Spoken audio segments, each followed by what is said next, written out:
Baik, selamat pagi semuanya. Hari ini kita lanjut materi lagi ya. Kita mengejar untuk ujian ya. Kita mengejar bahan buat ujian. Jadi hari ini kita masih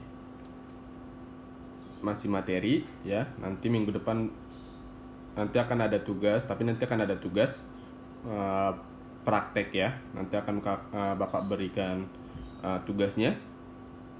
Ntar kita minggu depan akan zoom ya. Tapi hari ini kita materi lagi, disimak baik-baik ya. Nah, oke, selanjutnya silakan dibuka buku kalian di halaman 76 ya. Halaman 76 itu materi kita adalah menjelaskan teknik pewarnaan dalam pembuatan gambar cerita ya. Artinya bagaimana sih, apa aja sih teknik pewarnaan yang ada ketika kita membuat suatu gambar cerita ya. Itu yang penting. Oke, silahkan digaris bawahin ya, digaris bawahin di bukunya ya, di buku pena.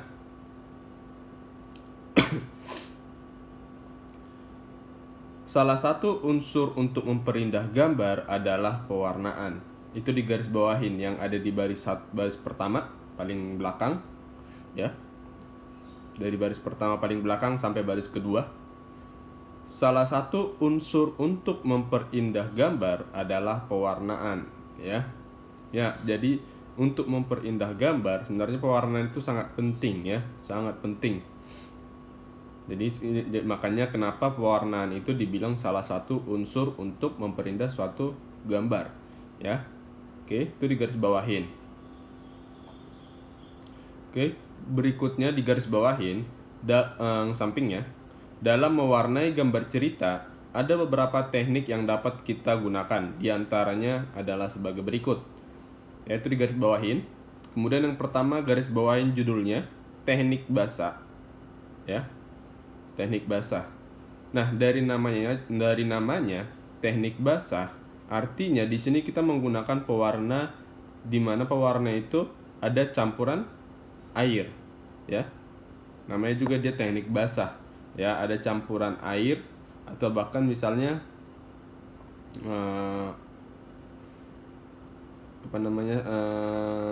boleh kayak ibaratnya penggunaan cat tembok ya. Cat tembok kan biasanya itu percampurannya itu kan air ya, pencampurannya, media pencampurannya air ya.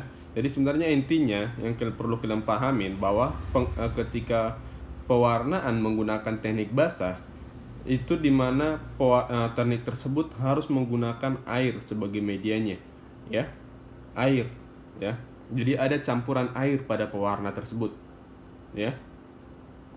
Itu yang pertama perlu kalian pahamin. Namanya juga teknik basah, artinya kita harus menggunakan media air sebagai campuran warnanya ya. Nah, silakan kalian garis bawahin itu di teknik basah di nomor 1 tadi. Contoh pewarna yang menggunakan teknik basah adalah cat air. Nah, itu ada di baris ketiganya ya. Di baris ketiga nomor 1 ya, nomor 1. Itu ada di baris ketiga. Dari nomor 1, contoh pewarna yang menggunakan teknik basah adalah cat air ya. Nah, ini yang Pak maksud tadi bahwa pewarnaan dengan teknik basah itu harus menggunakan tambahan air ya. Itu ya. Nah, selain cat air kita juga membutuhkan kuas, gelas, air, palet dan kapas ya. Itu digaris bawahin. Digaris bawahin juga. Selain cat air, kita juga membutuhkan kuas, gelas, air, palet dan kapas. Palet itu tempat cat ya.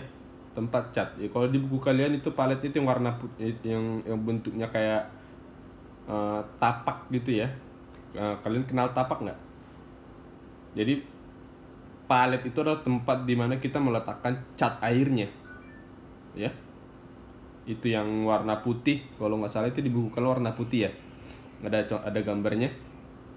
Itu yang disebut sebagai palet ya, tempat kita menaruh catnya ya, sama dengan airnya begitu ya. Nah, kemudian kita membutuhkan kuas lukis ya, bukan kuas cat yang gede banget itu. Sebenarnya boleh aja kita menggunakan kuas cat yang gede yang buat tembok ya, boleh aja. Tapi itu kan sesuai kebutuhan. Seandainya misalnya memang gambar kita itu gede, ya silahkan menggunakan itu. Karena kan menghabiskan waktu kalau kalian pakai yang tipis ya kan, yang kecil. Nah itu bakal menghabiskan waktu kalau gambar kalian itu gede ya. Lalu kalau gambar kalian kecil seukuran buku gambar ya nggak apa-apa, kalian pakai yang tipis. Tapi kalau misalnya dia udah gede banget, nah kalian harus menggunakan ya kuas tembok, cat tembok ya, kuas tembok gitu ya, biar mempersingkat waktu gitu. Oke. Nah kemudian ada gelas. Nah gelas ini buat apa sih tujuannya? Nah gelas ini biasanya kita digunakan untuk tempat air ya, tempat air, dimana kita ketika kita ngecat melakukan pewarnaan dengan teknik basah, kita membutuhkan pergantian warna ya kan. Anggap gini, misalnya kita mau kasih warna merah. Nah kita celupkan kuas kita ke cat merah, kemudian kita gambar. Setelah kita gambar, kita harus cuci lagi nih, kita harus mencuci kuas kita tadi, yaitu kita celupkan ke gelas yang sudah berisi air ya. Itu dicelupkan di situ, dibersihkan lagi, baru kemudian kita taruh warna baru, begitu seterusnya. Selesai satu warna, celupkan ke gelas yang ada airnya, dibersihkan, terus kasih warna baru lagi, begitu terus sampai selesai gambarnya. Kenapa seperti itu? Kenapa harus begitu? Karena misalnya seandainya kita tidak menggunakan kita tidak membersihkan kuas sebelum mengganti warna ya, warnanya akan jadi double ya, karena dia sifatnya udah basah ya, kecuali dia kering. Kalau kering kan kita nggak usah membersihkan kuasnya dan lain-lain ya. Karena dia basah, kita membutuhkan yang namanya membersihkan kuasnya. Jadi satu warna, selesai pakai satu warna, misalnya kita pakai warna merah, warnain, celupkan ke gelas yang ada airnya, bersihkan kuasnya, kemudian masuk warna yang baru, begitu seterusnya. Paham ya? Karena dia bersifat basah, jadi kalau kita tidak membersihkan kuasnya sebelum berganti warna, itu akan merubah warna yang ingin kita pakai berikutnya ya. Karena dia sifatnya cair, maka harus dibersihkan setiap pergantian warna ya. Nah itu jadi fungsi gelasnya itu adalah buat kita meletakkan atau tempat kita mencuci kuas nanti setiap pergantian warna gitu ya. Nah kemudian tadi palet itu tempat cat ya. Nah kemudian ada kapas ini gunanya untuk menghapus biasanya ya, buat melap. Kalau misalnya ada bagian kita yang salah, itu biasanya kita lap pakai kapas gitu ya. Oke, itu pertama teknik basah ya. Pada jelasin semuanya, kegunaan alat-alatnya buat apa juga dapat jelasin, contoh pewarnaan digunakan juga udah dapat jelaskan ya. Intinya harus kalian pahami bahwa itu teknik basah itu harus menggunakan tambahan media air. Kemudian ada teknik kering ya, teknik kering. Nah, teknik kering ini itu tanpa adanya media air ya, atau tanpa adanya benda cair seperti itu ya. Dimana kita mewarnai itu tanpa ada media air. Contoh misalnya pewarna yang kita gunakan itu biasanya kayak seperti krayon, pensil warna ya. Nah sebenarnya spidol ini di buku kalian kan ada spidol ya. Nah spidol warna ini tergantung juga. Kalau misalnya kita menggunakan spidol warna yang biasa, yang biasa kalian pakai, yang warna-warna ya, itu masih oke ya. Tapi biasanya pasti kalau kalian misal menggunakan spidol warna di kertas tipis, itu biasanya nembus ya, itu bakal nembus warnanya, karena kan dia sebenarnya ada airnya juga, dia kan basah sebenarnya ya. Jadi sebenarnya spidol ini tergantung untuk penggunaannya, apakah dia bisa termasuk teknik basah, apakah dia termasuk teknik kering. Karena spidol ini bisa juga disebut sebagai teknik kering ya, tapi bisa juga kalau misalnya disebut sebagai teknik basah. Kalau misalnya terus kalian double warnanya, itu akan basah sehingga menyebabkan permukaan gambar kalian itu bisa seperti bergelombang jadinya karena dia basah. Ya, jadi sebenarnya spidol warna ini, spidol namanya juga spidol ya. Dia kan isinya kan tinta ya. Tinta itu kan air ya. Jadi sebenarnya termasuk teknik basah sebenarnya kalau kita analisis. Ya, jadi itu boleh kalian coret lah ya yang di buku pena kalian. Contoh yang spidol warna itu kalian coret aja ya. Spidol warna itu menurut Bapak itu termasuk salah satu teknik basah ya, karena dia menggunakan tinta di dalamnya, dimana tinta itu dia itu benda cair gitu ya. Tinta itu benda cair ya. Kalau tipis-tipis sih, misalnya kalau tipis-tipis sebenarnya kita tipis pewarnaannya bisa jadi dia kering karena kita tidak membutuhkan waktu lama ya. Biasanya untuk teknik basah dia membutuhkan waktu lama untuk kering, sedangkan untuk teknik kering jadi detik itu kita warnai, detik itu dia kering ya. Jadi kalau misalnya spidol warna ini kita penggunanya tipis ya masih bisa dikatakan teknik kering. Itu makanya tadi Bapak bilang dia itu bisa disebut teknik basah, bisa juga disebut sebagai teknik kering ya, tergantung cara penggunaannya. Tapi kalian coret aja spidol warna. Kita bikin spidol warna itu termasuk contoh dari teknik basah ya, karena dia menggunakan tinta ya. Walaupun nanti secara penggunaannya dia bisa termasuk teknik basah, bisa juga termasuk teknik kering ya, bisa dua-duanya dia. Kalau penggunaannya dia tipis-tipis, dia termasuk teknik kering ya. Tapi kalau misalnya penggunaannya itu di double warnanya, nah dia menjadi teknik basah ya. Jadi tapi dicoret aja ya, di buku itu dicoret aja biar kalian nggak bingung ya. Jadi kita pakai yang contoh-contoh pasti aja. Kayak misalnya tadi teknik basah itu cat air, contohnya cat air udah. Kemudian teknik kering contohnya misalnya ya krayon, pensil warna gitu ya. Itu ya dipahamin ya.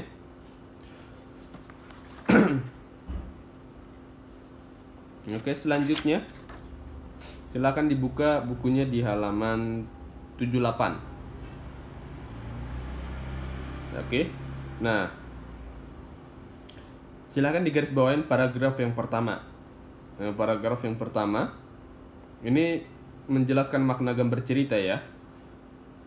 Kemudian garis bawahin paragraf yang pertama, setiap gambar memiliki makna yang berbeda-beda. Artinya semua karya, semua gambar itu memiliki yang namanya makna di dalamnya. Ada sesuatu yang diselipkan oleh pembuat gambarnya atau pembuat karya tersebut di dalam karya itu. Ya, misalnya ketika seseorang pelukis ya, seorang pelukis rindu kampung halamannya, kemudian dia menggambar gambar pedesaan, kampung halaman ya. Nah, tujuan dia menggambar itu adalah untuk mengungkapkan perasaannya bahwa dia merindukan kampung halamannya, dia rindu desanya. Nah, sehingga dia berharap ketika seseorang melihat gambar yang dia buat atau karya yang dia buat, orang yang melihat dapat tersentuh, dapat paham, oh ternyata maksudnya ini adalah rindu kampung halaman. Nah, jadi ketika orang melihat gambar tersebut atau karya tersebut, orang yang melihat langsung tahu kalau ini tentang seseorang yang rindu kampung halamannya. Jadi artinya apa? Maknanya tersampaikan. Nah, itu yang disebut tadi bahwa di buku kalian tadi ya dikatakan bahwa setiap gambar itu memiliki makna yang berbeda-beda. Bukan cuma gambar, semua karya, baik itu tarian, baik itu lagu, baik itu di seni rupa ya. Seni rupa, gambar kan termasuk seni rupa ya. Di tiga hal tersebut itu sama saja ya. Segala sesuatu yang diciptakan oleh mau baik itu orang yang bermusik, orang yang menari, orang yang di seni rupa ya, itu pasti menciptakan segala sesuatunya dengan makna dengan tujuan adanya makna yang diselipkan di karya mereka. Ya, sehingga dikatakan tadi, makanya dikatakan di setiap gambar itu memiliki makna yang berbeda. Ini khusus untuk seni rupa, karena seni rupa itu adalah gambar itu adalah seni rupa ya. Oke. Nah, kemudian selanjutnya dalam sebuah buku gambar sampul mewakili seluruh isi buku. Artinya gini, ketika kita melihat sampul buku, biasanya kan ada gambarnya ya, biasanya ada gambar. Walaupun misalnya banyak buku-buku yang dari misalnya beberapa tahun yang lalu, 10 tahun atau bahkan 11 tahun yang lalu, itu masih cuma tulisan ya, nggak ada gambar, banyak yang begitu. Ada juga yang seperti itu. Namun kan sekarang kan zamannya makin modern ya, dimana semua buku rata-rata sudah memiliki gambar. Nah, gambar yang ada pada sampul itu mewakili keseluruhan isi buku ya, mewakili keseluruhan isi buku ya. Contoh misalnya, kalau kalian lihat gambar sampul pulpena kalian, itu kan ada anak-anak pramuka ya, anak-anak pramuka sedang melakukan kegiatan ya. Nah, artinya sebenarnya kalau kita menerjemahkannya secara kasat mata ya, ini bisa dikatakan kok ini nggak mewakilin semua ya isi bukunya ya, kan mereka cuma pramuka kan. Kalau misalnya kita melihat secara langsung yang seperti itu, tapi kan ada maknanya ya.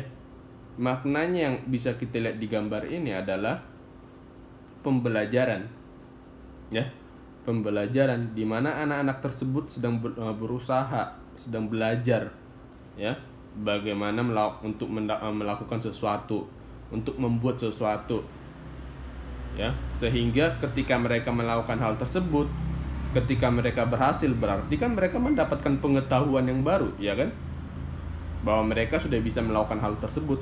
Nah, itulah yang makna dari gambar tersebut kira-kira menurut Bapak sendiri ya, menurut Bapak sendiri. Sehingga menurut Bapak ini mewakili keseluruhan isi buku kita.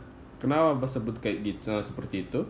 Nah, kalau misalnya kita lihat gambarnya tadi ya, Bapak bilang kan bahwa ada 4 orang anak yang sedang berusaha membuat sesuatu ya. Mereka sedang belajar untuk membuat sesuatu.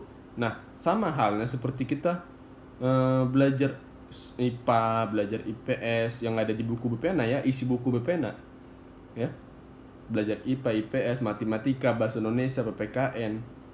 Kan kita belajar semua di situ. Ya. Sama halnya seperti gambar yang ada sampul buku kalian. Mereka belajar, kita pun belajar. Dan kalau misalnya kita lihat sampul buku kalian lagi, mereka berhasil membuat sesuatu, sama.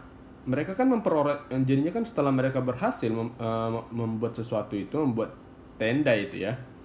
Mereka berhasil membuat tenda, kan mereka memperoleh pengetahuan yang baru, bagaimana caranya membuat tenda, yang artinya tanda kutip mereka memperoleh ilmu yang baru. Ya, sama halnya dengan kalian belajar matematika, SBDP, bahasa Indonesia dan lain sebagainya. Ketika kalian belajar, kalian kan mendapatkan ilmu juga, ya kan? Kalian mendapatkan suatu ilmu yang baru. Sama halnya seperti yang gambar kalian, gambar sampul buku pena kalian. Nah, itu yang Bapak maksud. Jadi ada maknanya. Dan biasanya mewakili keseluruhan isi buku, gambar sampulnya. Makna yang kita dapat dari sampul buku kalian itu adalah belajar supaya tahu. Nah, artinya gitu. Kita belajar supaya kita mendapatkan pengetahuan, supaya kita mengerti. Itu arti dari sampul buku kalian. Sehingga itu kenapa dikatakan tadi suatu gambar sampul itu mewakili keseluruhan buku, isi buku. Iya, karena di buku kalian Bupena, kalian kan itu ilmu semua. Ya kan, itu ilmu semua.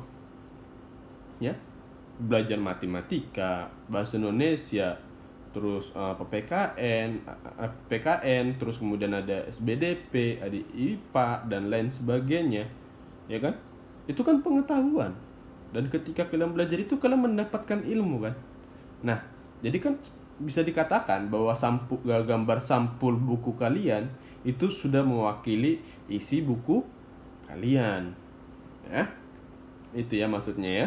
Jadi kita harus ketika kita berbicara tentang makna, biasanya makna itu tersembunyi, ya. Biasanya maknanya itu tersembunyi, biasanya, ya. Jadi nggak langsung begitu gambarnya seperti ini ya udah seperti itu maknanya, enggak. Biasanya maknanya disembunyikan gitu ya. Jadi nggak selalu apa yang digambarkan di sampulnya itu yang jadi artinya, itu yang jadi maknanya, enggak. Ada kalanya ketika kalian melihat suatu gambar, walaupun gambarnya seperti misalnya, anggaplah misalnya gambarnya seperti A misalnya, tapi maknanya bisa jadi menjadi B, bukan A maknanya. Karena makna itu banyak orang, bahkan seniman-seniman, orang yang sering menggambar bahkan itu membuat makna itu ke arah yang lain, walaupun gambarnya seperti gambar A, tapi maknanya bisa jadi B. Paham ya maksudnya ya? Gambarnya misalnya, anggaplah misalnya ada gambar orang naik sepeda, tapi bisa saja jadi gambarnya itu maknanya bukan orang naik sepeda, bisa jadi makna yang lain, ya. Paham ya? Nah itu, jadi biasanya kalau kita ingin mencari tahu tentang makna suatu gambar, kita harus menganalisis, ya. Itu namanya menganalisis. Kita menganalisis, kira-kira kita menebak kira-kira maksudnya apa, kenapa harus begitu gambarnya, ya. Paham? Itu ya. Makanya kemudian coba lihatnya di baris ketiga, di buku kalian juga ditulis di baris yang ketiga, kita harus memperhatikan dengan teliti untuk mengetahui makna dari sebuah gambar. Nah, itu yang Bapak maksud dengan kalian menganalisis. Kalian mencari tahu, kenapa gambarnya seperti ini? Kira-kira maksudnya apa ya? Arahnya kemana ya? Tujuannya apa ya kira-kira? Paham ya? Itu makanya ketika kita ingin mencari makna, harus kita teliti, ya.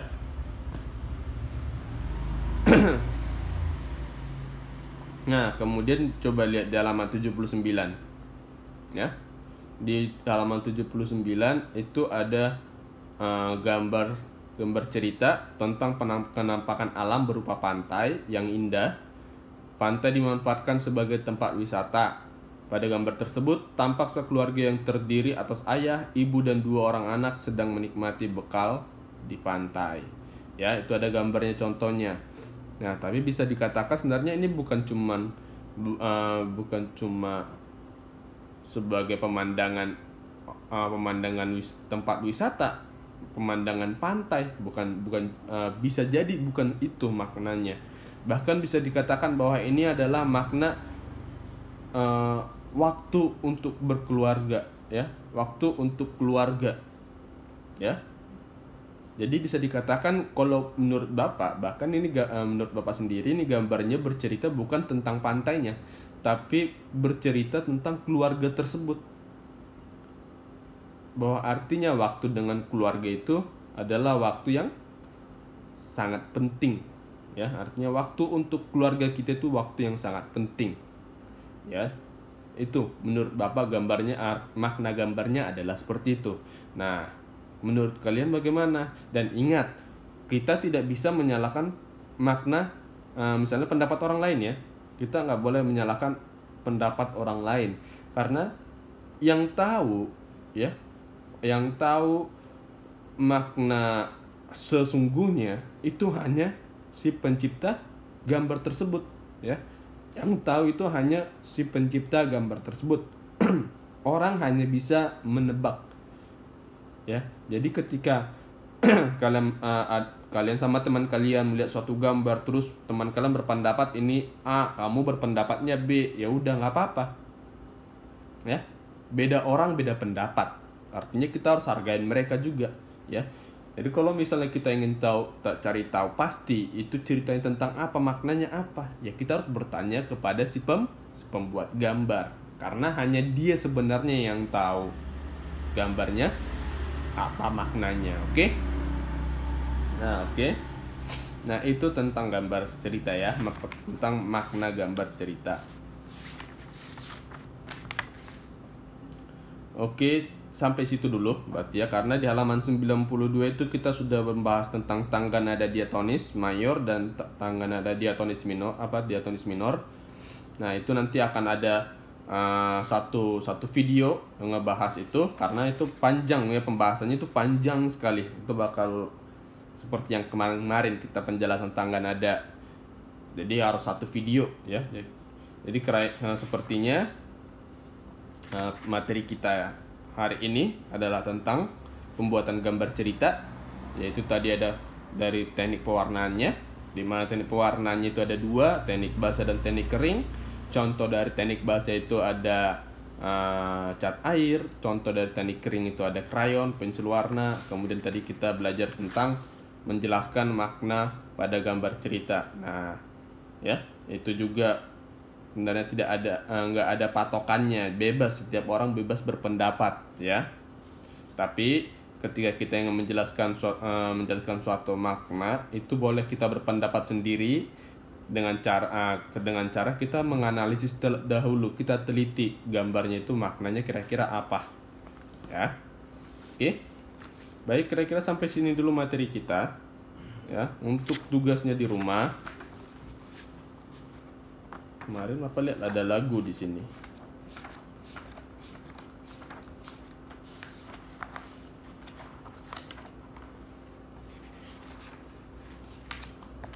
Bentar, Bapak lupa lagunya mana.